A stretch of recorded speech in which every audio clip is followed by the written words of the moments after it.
Glória a Jesus, ele trará a mensagem nessa manhã. Ele só prega no domingo de manhã. Acho que tem algo aí, hein? Vamos orar, gente? Se você pode estender suas mãos para cá. Vamos orar pelo pastor Mateus. Senhor, nós te damos graças por esse dia, por esse culto, pela sua doce e poderosa presença em nosso meio. Obrigado por nos constranger, Senhor, com quem o Senhor é.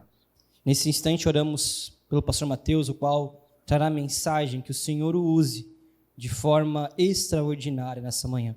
Assim oramos em teu nome, Jesus. Amém, amém e amém. Amém. Tá bom, querido. Amém. Família Mosaico, um bom dia. Amém. Vocês estão bem? Estão cafeinados? Dispostos? Então tá bom. É sempre uma alegria nós estarmos em família, em igreja. E o culto pela manhã é tão bom, né? A gente poder ter esse clima, né? Sol e estar com a família, assim, eu gosto muito. Se puder me escalar sempre aos domingos pela manhã, seria ótimo. Então tá bom. Você que está aqui pela primeira vez, ou que nos visita com frequência, que você seja muito bem acolhido por todos nós nessa comunidade, tá bom? E você que também está nos assistindo de forma online, em outro tempo, outro momento, que você também seja alcançado e acolhido por tudo que está sendo ministrado aqui nessa manhã. Queridos, vamos dar seguimento na nossa série de mensagens. Estamos quase finalizando a exposição no Evangelho de João, né, Kleber? E foram quantos meses? 2, 3, basicamente, né? E nós teríamos... É uma honra para nós, como comunidade, a gente poder ficar tantos domingos assim, explanando um livro que nós poderíamos ficar uma vida, né? O Martin Lloyd-Jones, doutor, ficou aproximadamente 10 anos, né, na sua comunidade pregando. Aqui no Rio, né,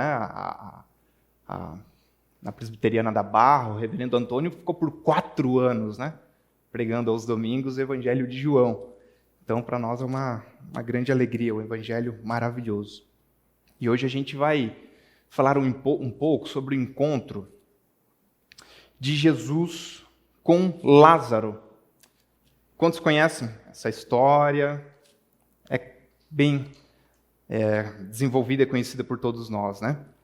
E muito mais do que esse encontro sobre o qual Jesus simplesmente chama alguém que estava morto para a vida, a gente vai ter um encontro de Jesus nessa manhã com as nossas fragilidades. A gente vai ter um encontro de Jesus com a vida, com a experiência humana. E o meu desejo é que ao término dessa mensagem a gente saia daqui de forma muito humilde, mas também confiantes no poder do Deus que nós confiamos. Amém? Abra sua Bíblia então, queridos. Em João capítulo 11.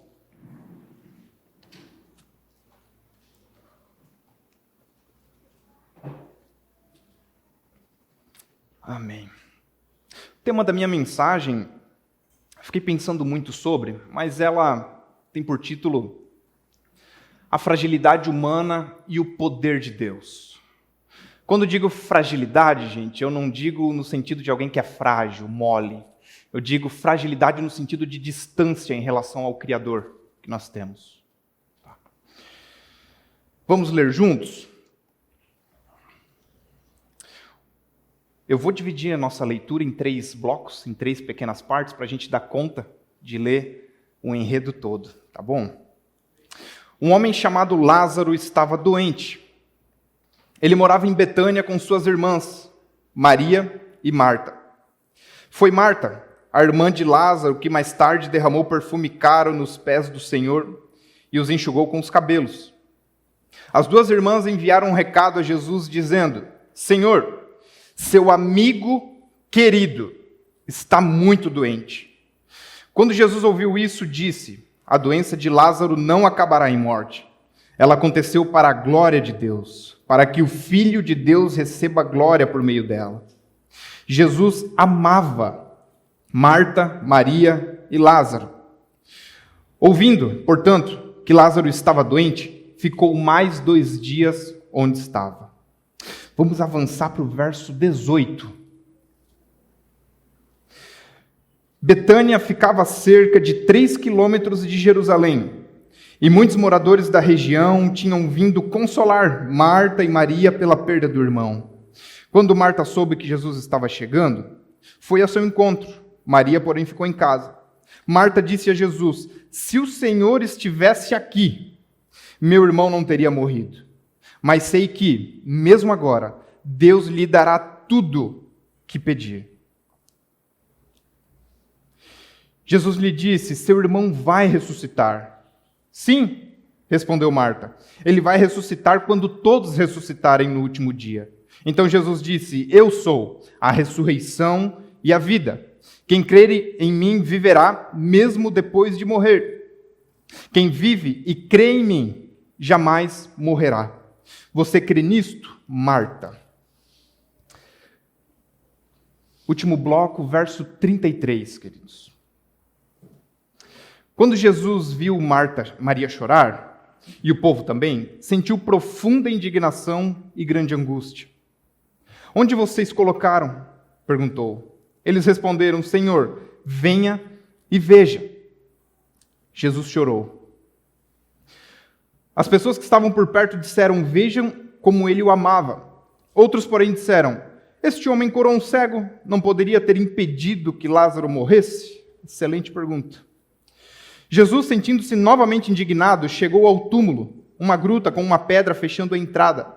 Rolem a pedra para o lado, ele ordenou. Senhor, ele está morto há 4 dias, disse Marta, a irmã do falecido. O mau cheiro será terrível. Jesus respondeu: eu não lhe disse que, se você cresce, veria a glória de Deus? Então rolaram a pedra para o lado.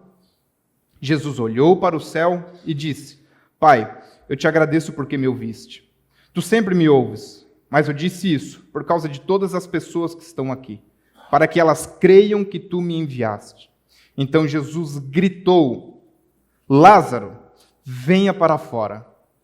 E o morto saiu com as mãos e os pés presos, com faixas e o rosto envolto num pano. Jesus disse: desamarrem as faixas e deixem-no ir. Amém. Até aqui.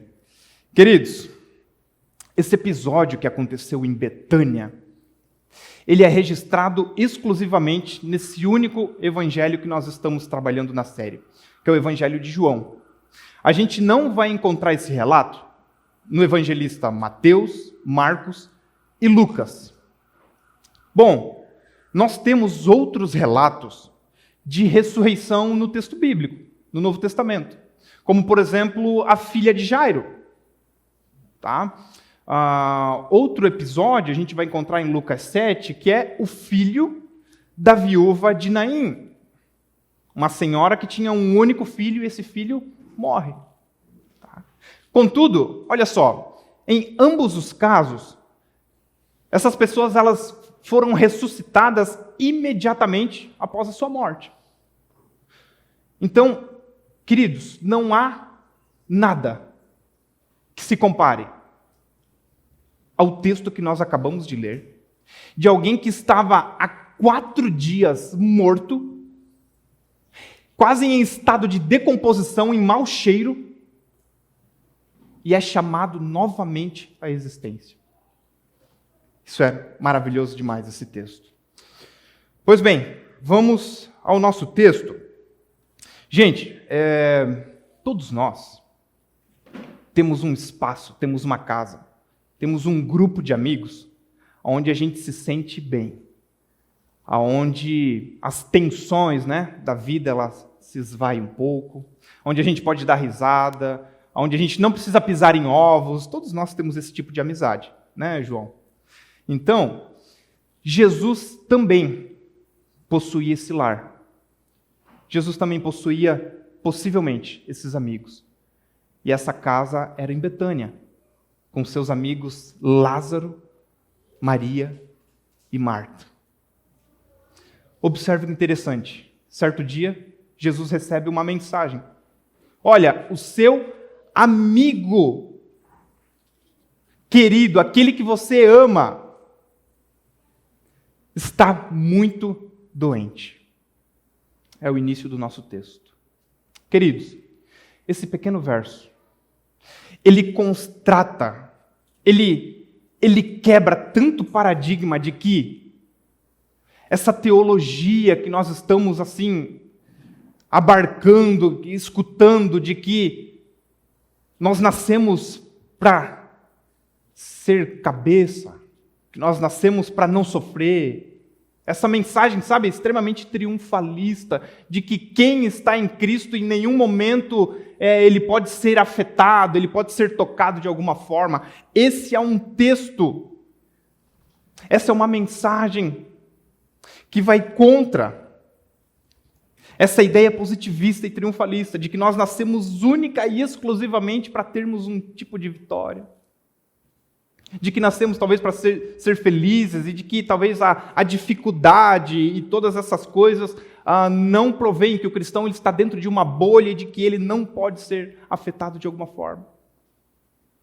Irmãos, a grande questão é que o sofrimento ele é um fenômeno democrático. Ele é um fenômeno que atravessa a experiência humana. E pode ser o ser mais espiritual possível. Porque isso é da nossa condição. O fato de nós sermos amigos. E quantos aqui, eu pergunto para você, se você está aqui nessa manhã é porque você se considera um amigo de Jesus Cristo. Eu sou amigo dele.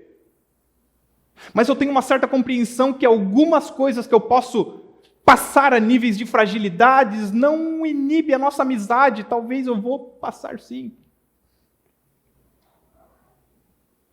E nesse momento eu lembro do reverendo Caio Fábio, quando ele passou por um episódio muito trágico, quando seu filho Lucas, de 20 anos de idade, é atropelado e morre nesse episódio, infelizmente. E o Caio ele narra num livro muito antigo dele, que ele vai para o seu quarto, Dudu, e começa a chorar muito. Muito, e levantar uma série de questionamentos a Deus. Senhor, por que comigo? Por que na minha história? Por que o meu filho e não do meu vizinho?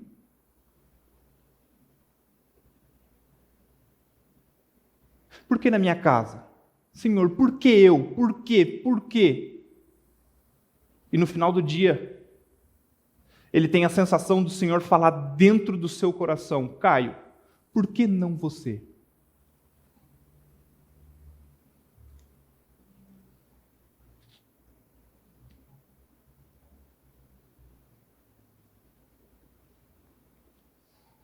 E essa é uma pergunta que ela fica aberta mesmo, é nesse silêncio mesmo.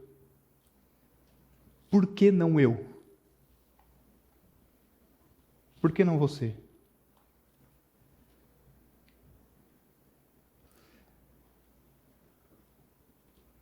O Aldair, no último domingo, quando ele falava sobre a videira verdadeira, ele falou de uma forma tão transcendente algo, de que se de fato nós estamos conectados na videira verdadeira, se é Deus quem nutre essa nossa amizade, se é Deus quem nutre essa relação, é Ele também que pode utilizar desses episódios como uma forma de cuidar daqueles que Ele ama, como uma forma de disciplinar, como uma forma de poudar, como uma forma de trazer para si, como uma forma de estar enxertado verdadeiramente. Esse é um dos seus métodos. Ele utiliza a frase, né, a disciplina para uma melhoria. Agora, queridos, existe uma grande diferença para aqueles que sofrem, mas estão em Cristo. Ou seja, a gente costuma falar que é uma diferença entre o sofrimento ateu e o sofrimento cristão. Porque o sofrimento ateu, quando a gente sofre, é aquele niilismo todo, né, de que é isso mesmo, nós somos um aglomerado de moléculas que resolveu explodir e nós estamos aqui cheios de sensação, de experiência, e a vida é isso. A gente passa por isso, acabou, não há ninguém além dos cosmos olhando para nós, a vida ela é solitária e é dessa forma mesmo. Aconteceu porque tinha que acontecer.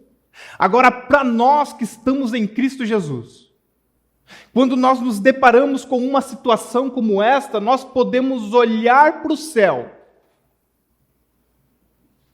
Apesar dos apesares, olhar para um dia de sol como nesta manhã, talvez ausentes da voz de Deus no nosso coração, mas nós podemos olhar e lembrar que tudo que nós estamos vendo, contemplando, o ar que nós respiramos, a vida que nós temos, é porque existe um Criador. Nós passamos, mas nós olhamos para cima e lembramos que nós temos um Pai, que se revela em Jesus Cristo. Esse é o nosso socorro bem presente. Amém? Nós temos um Deus que Ele é zeloso.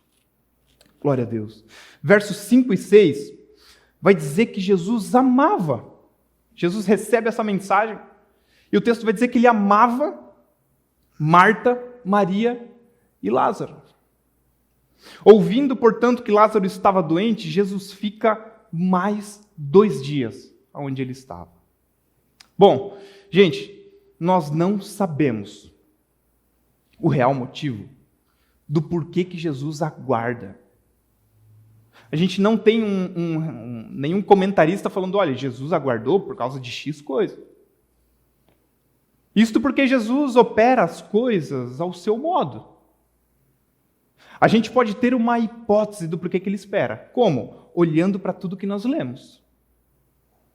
Agora, ele espera 2 dias.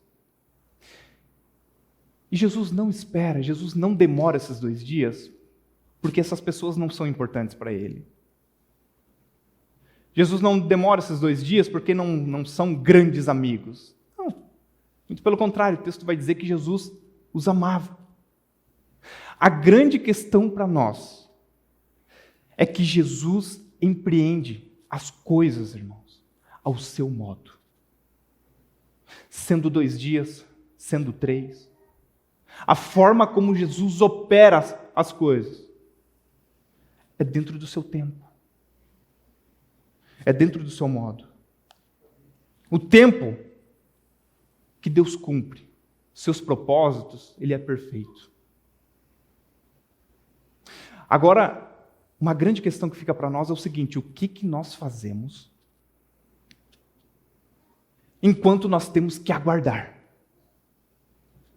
E esse é o grande dilema. O que fazer enquanto nós esperamos esses 2 dias? Enquanto a gente está nesse processo de espera?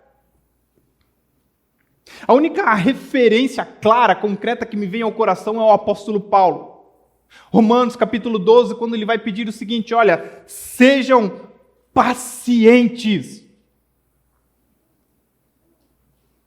Sejam pacientes na tribulação. Por quê? Primeiro, queridos, a tribulação, ela é, de certa forma, uma experiência que ela também é momentânea. Ela passa, ela bate em nós em algum nível, em algum grau, nós sentimos, mas ela também passa.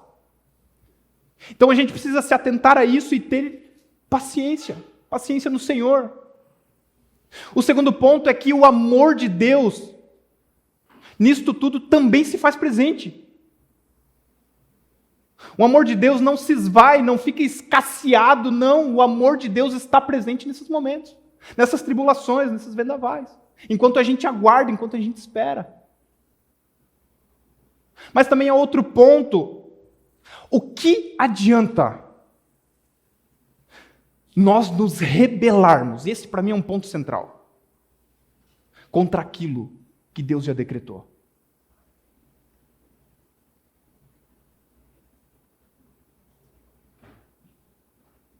O que adianta nós batermos o pé com aquilo que está determinado pelo divino?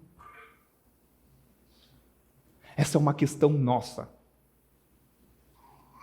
E aqui nós encontramos o apóstolo Paulo pedindo, sejam pacientes na tribulação. Porque essa é uma forma, queridos, de nós conhecermos a Deus. deixemos que Deus faça as coisas ao seu modo. Nesse texto, eu lembro de uma passagem que é exatamente o filho da viúva de Naim, em Lucas 7. Esse texto ele é muito maravilhoso e fala muito da pessoa de Jesus Cristo. Porque o texto vai dizer que Jesus ele está entrando numa cidade chamada Naim. E nesse mesmo momento está saindo um grupo de pessoas, uma multidão. Então Jesus se aproxima dessa multidão, entra, vê uma senhora, uma viúva. E o texto vai dizer que ele se enche de compaixão. Então ele chega até esta mulher e fala a coisa que eu, como profissional da área da saúde, jamais diria a alguém. Não chores. Mas Jesus, a poesia não diz que quando a gente chora, a gente elabora? Como assim o senhor está pedindo para uma senhora, uma idosa que perdeu o seu único filho? Não chores, como assim? O reverendo Antônio Carlos Costa, ele olha para esse não chores e ele faz algumas reflexões e dentre uma delas muito ganha o meu coração. Ele vai dizer o seguinte, é como se Jesus estivesse dizendo para ela o seguinte, olha, não chores, porque a tua angústia é o caminho que o Pai escolheu, para que tu o conheças numa extensão que não o conhecerias de uma outra forma.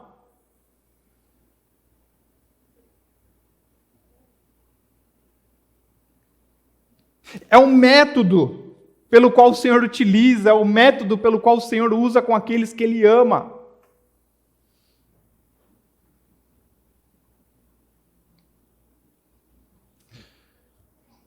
Queridos, verso 17, vai dizer que quando Jesus chega em Betânia, disseram que Lázaro estava no túmulo havia 4 dias. Marta disse a Jesus, olha, se o Senhor estivesse aqui, o meu irmão não teria morrido, mas sei que Deus lhe dará tudo o que pedir. Então nós chegamos aqui no segundo bloco da nossa leitura, e eu quero que você visualize algo. Se passaram 4 dias, Jesus chega em Betânia. Possivelmente teve todo um ritual, toda uma cerimônia. É uma casa judia, eles estão em luto, estão chorando. Estão nesse contexto de cerimônia. É nesse cenário que Marta se dirige até Jesus, vai ao encontro dele, e na verdade é o coração de Marta que vai na frente, né? Olha, se o Senhor estivesse aqui, meu irmão não teria morrido. E esse, para nós, é um dos discursos mais humanos que nós vamos encontrar na Bíblia. É uma mistura de fé, né? Com ceticismo. É uma mistura de incredulidade. Por que o Senhor não veio aqui a hora que o Senhor recebeu essa mensagem?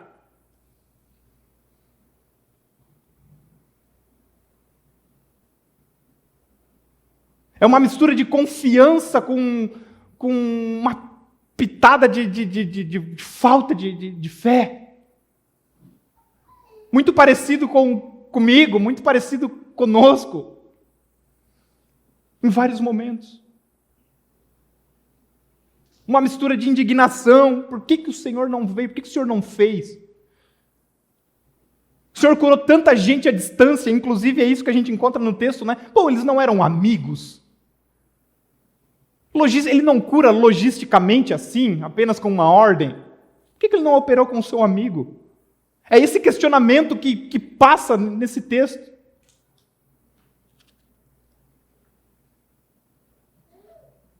Agora, a gente consegue se atentar a essa intensidade de Marta? Quando a gente começa a entender melhor todo esse contexto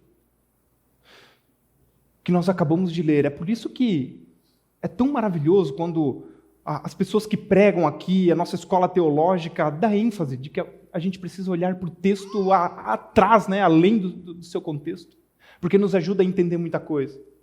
Você sabe que eu vi uma série de comentaristas falando de uma crença, e eu me apoiei principalmente no F.F. Bruce, dizendo que havia uma crença, olha que interessante, rabínica, de que a alma do morto, ele pairava sobre o sujeito por 3 dias. E no 4º dia, então, ele se vai. E aí a morte seria algo irreversível. Então você consegue entender que ela está nesse dualismo quando ela fala, porque ela está de acordo com a ortodoxia, ela está de acordo com a teologia da época. Olha, deu 3 dias, a alma dele se foi. A morte para nós agora, Jesus, você sabe, é irreversível. Mas também eu sei que se você pedir algo ao Pai, Ele pode fazer. Então isso para nós expressa o tamanho da fragilidade que estava o coração dessa mulher. Novamente, eu não sei se você consegue perceber, se eu acelerei demais essa proposta, mas a ideia é que quando nós olhamos para a vida desses personagens, a gente possa estabelecer um link do imediatamente com a nossa própria existência, com a nossa própria vida. Senão o texto não ganha transcendência. Eu olho para isso aqui, eu olho para Marta e eu não falo, Marta, poxa, você caminhou com Jesus. Não, eu falo, Marta, eu te entendo. Por isso que eu termino esse texto aqui mais humilde, Marta. Você me ajudou a ficar mais humilde e a reconhecer o Jesus que eu sirvo. O verso 23 vai dizer, Marta... Então, aliás, Marta faz essa indagação, olha, se o Senhor estivesse aqui, meu irmão não teria morrido. Então Jesus traz uma segurança para ela no verso 23 e 24. Jesus dá uma garantia.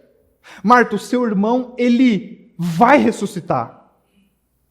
E aí ela responde, sim, ele vai ressuscitar quando todos ressuscitarem no último dia. Então, esse eu sei de Marta, esse saber, a gente vai ler que ele é um saber assim teológico, ele é um saber intelectual. Eu sei, Senhor, sim, que um dia, quando todos ressuscitarem, o meu irmão, ele vai ressuscitar, eu estou de acordo com a crença. E aí no verso 25, Jesus lhe devolve uma nova garantia e uma melhor ainda. Marta, o seu irmão vai ressuscitar porque eu sou a ressurreição e a vida. E quem crê em mim, ainda que morra biologicamente, ele viverá. Então, basicamente, a afirmativa que Jesus está trazendo para ela é o seguinte, Marta, a ressurreição não é algo que está vindo do futuro, a ressurreição não está vindo de lá para cá, a ressurreição é uma pessoa. Você está diante dela, você está diante da própria ressurreição. Jesus está ressignificando novamente essa dimensão de vida. Para além dessa ideia biológica de se viver, não, a vida eterna. Você está diante daquele que pode lhe dar a vida eterna. É o Cristo que nós servimos. Amém? Glória a Deus. Jesus é o único capaz de conceder vida eterna. Glória a Deus. Verso 34. E 35, depois de Jesus trazer essa afirmativa, ele vai perguntar, onde vocês o colocaram? Eles responderam, Senhor, venha aqui, vem ver. Então Jesus vê esse cenário, e o texto vai dizer que ele chora. Irmãos, se você perceber bem, nós acabamos de dar uma ênfase no nosso coração, porque é vibrante Jesus fazendo essa declaração sobre a sua divindade, né? Olha, eu sou a ressurreição e a vida. Um minuto depois, nós encontramos esse ser divino, o Messias, enviado por Deus, chorando. E eu quero que você visualize uma ideia, um filme, uma história, em que um personagem divino, ele vem à Terra, disfarçado de ser humano. Visualiza aí. Nisto ele vai no enterro do seu melhor amigo. E eu te pergunto o seguinte: qual seria o estado emocional mais provável desse personagem? Não sei você, mas se fosse eu chegaria assim, empolgado. Vendo todo mundo chorando e eu rindo. Vocês não fazem ideia do que eu vou fazer daqui a um minuto. Chegaria animado, chegaria cheio de pompa, chegaria... Vocês estão chorando, vocês não sabem quem eu sou. Tipo o filme do Todo-Poderoso, né? Vocês não sabem quem eu sou, o que eu vou operar, o que eu vou fazer. E eu pergunto para você, Jesus tendo esse benefício, sendo Deus, é isso que nós lemos? Essa é a forma que Jesus se achega nesse lugar? Não. Jesus olha para todo esse cenário, para todo esse contexto, e ele cai, irrompe em lágrimas. Chora. Existe um livro chamado Dom das Lágrimas, que o autor, na introdução, vai escrever que somente um Deus que chora pode enxugar as nossas lágrimas. Mas o grande fato disso, irmãos, é de que o Jesus que nós servimos, ele é verdadeiramente, vamos lá, extremamente, verdadeiramente Deus. Mas ele é verdadeiramente ser humano. É a criatura, o Criador que se vestiu da criação. E aí o autor aos Hebreus vai dizer que Jesus agora, ele pode condoer-se das fraquezas do seu povo. Ele mesmo passou por essa escola de sofrimento. Então ele é esse ser divino, e quando a gente fala nesse sentido, muita gente nós encontramos ainda, né, Kleber, falando, olha, então Jesus é um modelo híbrido, ele é 50% homem, 50% Deus? Não, ele é 100% Deus. Mas ele é 100% humanidade. E isso revela muita coisa para nós, quando ele rompe e cai em lágrimas. Jesus chora porque ele se identifica. Amém. Verso 39, avançando o nosso texto. A Marta vai dizer, Senhor, ele está morto há 4 dias. Gente, que cena, né? O mau cheiro será terrível. Então o corpo está entrando em estado de putrefação, está um odor, está um negócio esquisito, Jesus. O corpo está há 4 dias nisso.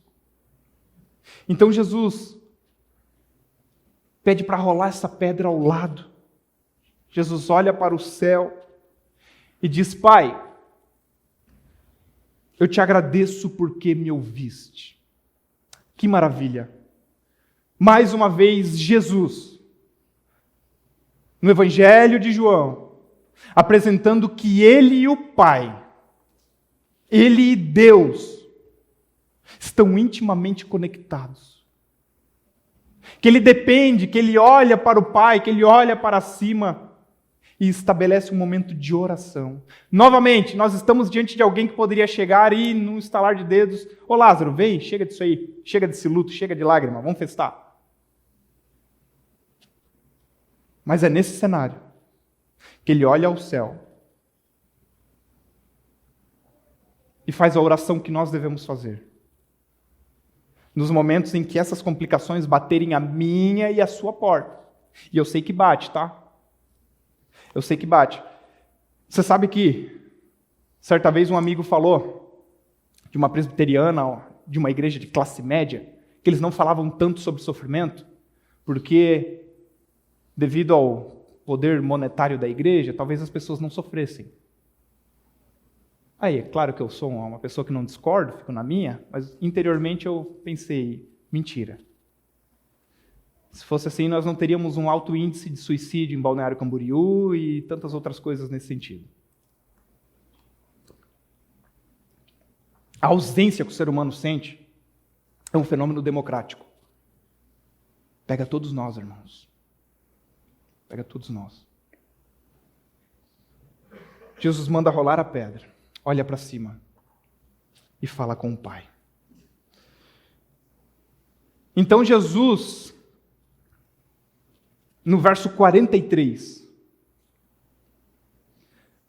vai dizer que Jesus, ele grita, ele dá um brado. Lázaro, venha para fora. E aí a gente consegue visualizar mais uma cena. Os judeus em luto, as irmãs, todo esse contexto, há uma tensão. Nós sabemos que Jesus tocou no caixão do filho da viúva de Naim e imediatamente esse menino veio à vida. Agora, depois de 4 dias, nenhum olho humano teve contato com essa realidade. Será mesmo?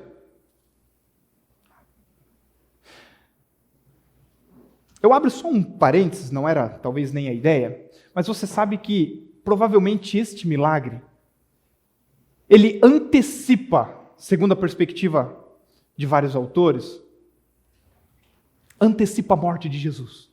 Vamos ser bem direto. É um dos milagres, é uma das referências de que Jesus, ele é um ser divino, mas é um dos milagres que antecipa, e a gente vai ver depois no texto, os fariseus olhando para esse cenário e não acreditando, falando, não, a gente precisa soterrar essa história. A gente precisa encerrar isso aqui, porque isso aqui vai ser um perigo para nós. E a partir desse momento, quando Lázaro é chamado para fora, começa uma certa operação que conduz Jesus à cruz. Agora, sabe o que é interessante? É de que Jesus está ciente dessa movimentação. Jesus está ciente que ele poderia ter vindo antes dos 4 dias, feito o milagre e estendido talvez a sua existência, o seu ministério. Mas por amor e pela proporção do seu milagre, sendo divino do jeito que ele é, ele espera o tempo que ele deseja, ele quebra a tradição, quebra os 4 dias, quebra as expectativas de todo mundo, e é nesse momento que ele chora, olha para o túmulo e berra em voz muito alta, Lázaro, venha para fora. E há 2 possibilidades desse clamor de Jesus. O primeiro era para que de fato todos que estivessem ao redor pudessem ouvir. Todos que estavam de longe visualizando isso pudessem entender o que Jesus estava fazendo. Lázaro, em alta voz. Mas também isso pode ser uma expressão de uma forte ênfase emocional de Jesus, né? Lázaro, venha para fora. Mas eu me apego ao que Santo Agostinho vai escrever sobre isso aqui, de que se Jesus não tivesse chamado especificamente por Lázaro, todos os mortos sairiam dos túmulos em obediência ao comando da voz de Jesus. É como se Jesus estivesse dando uma ordem a uma alma específica. Lázaro, neste momento eu ordeno você. Os demais, no último dia. Esse é o poder do Jesus que nós servimos. Imediatamente eu lembro daquela frase, né, a máxima do Abraham Kuyper, que nós vivemos aí citando, de que não há um único centímetro quadrado. em todo o domínio de nossa existência, sobre as quais Cristo, que é soberano sobre tudo, não clame, é meu. Essa frase do Abraham veio imediatamente quando eu vejo essa entonação de Jesus a Lázaro. Vida é meu, mundo é meu, ressurreição, meu. Que estiver sobre esse domínio da existência, me pertence ao Jesus que nós servimos. Ao Jesus que disse para Maria e para Marta, eu sou a ressurreição e a vida, mas que também se comove e chora perante todo esse cenário. Meu Deus, vocês estão aí? Amém? Irmãos, quando nós olhamos para isso, eu não quero perder esse fio condutor com você, de que nós olhamos para a vida desses personagens, e isso diz respeito muito à nossa própria experiência de vida, e de que isso nos torna mais humildes. Eu não sei, eu saio depois de falar tudo isso aqui para os irmãos, com um coração mais quebrantado, de que o Deus a qual eu sirvo, Ele é muito maior do que a nossa capacidade cognitiva, intelectual, emocional, dá conta de dimensionar, né? Ele é muito poderoso. Pois bem, eu gostaria de finalizar, com base em tudo que nós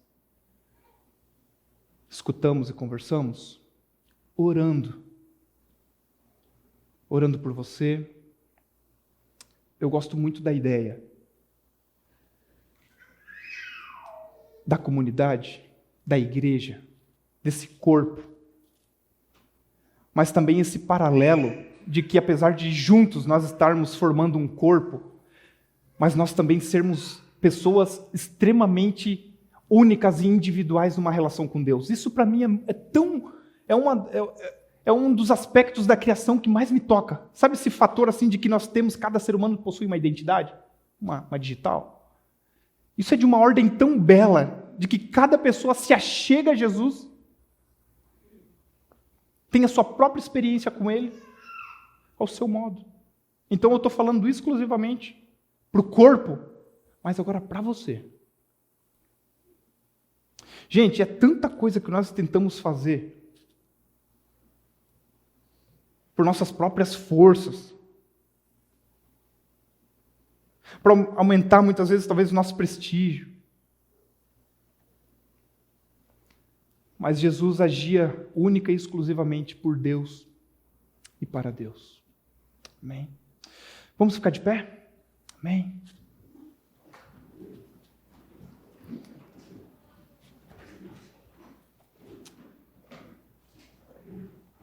Eu também oro por você, nessa manhã, que tem uma situação, obviamente, na sua vida, né? Que é um Lázaro aí, que está morto há 4 dias. Oro por você que se identificou com o coração de Maria e Marta, principalmente.